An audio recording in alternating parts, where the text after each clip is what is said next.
It's another good day mga kabrody. Nandito tayo sa PNTC faculty kasama yung mga estudyante na nagpe-present ng kanilang mga food.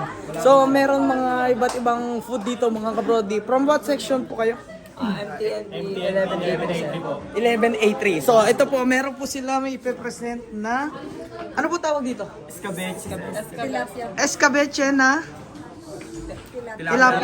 tilapia na may escabeche. So yan po may tilapia na may escabeche and napili po tayo one of the judges kasi mukhang gutom daw tayo. So kakain tayo mga kabrody. So ito po si Ma'am Maika. Hello ma'am. Yan po.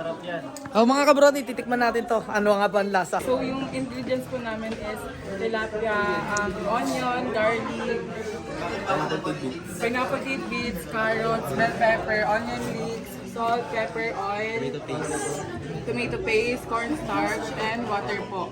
So first po ang ginawa namin is kinasinan po muna namin yung isda. Yes. Siyempre mahalaga po yun.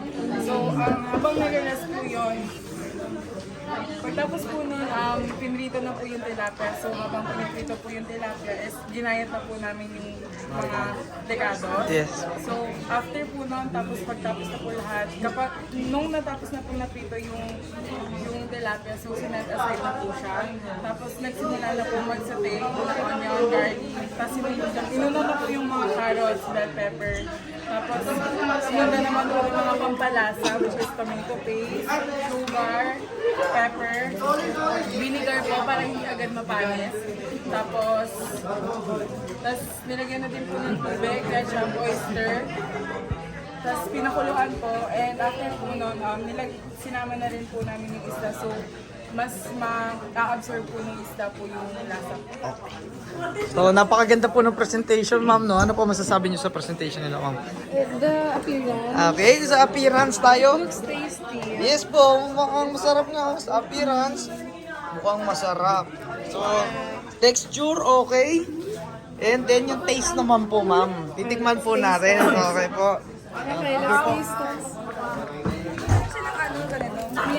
Parang galing pa ata ng hotel lang. Escabecheng tilapia mga kabrody yung ating susubukan ngayon. So, let's find out kung ano nga ba talaga ang lasa ng escabeche na ano. Ma'am, sama po kayo sa content ko. So, ayan po. Mga kabrody, titikman po natin. Nakuha po tayo, napili po tayong judge kasi mukha daw tayong gutom. So, pinili na po tayo nila ma'am. Tikman po natin. Escabecheng tilapia. Masarap po. Masasabi ko po sa escabecheng tilapia, gusto ko po yung tamang-tama yung alat and tamis.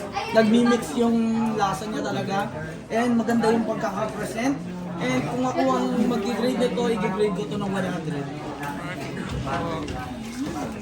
Pakirman na lang daw po kung saan yung grade. 100 to 95, 95 to 90. Okay, ma'am. Pirma po ako, ma'am. Dito ako sa...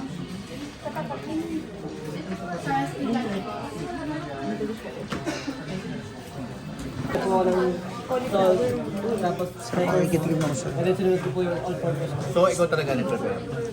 Anong ginawa mo kang Mga kabrody, titikman natin yung pinagluluto ng mga estudyante. sa Batangas? Masarap pa. Ito nga dito lang. Sir, shoutout po sir. Shoutout po sa faculty room ng BSMT, BS Mario sa Alonjen. Yan.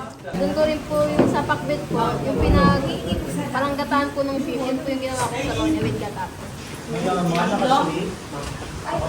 Shrimp. Shrimp naman.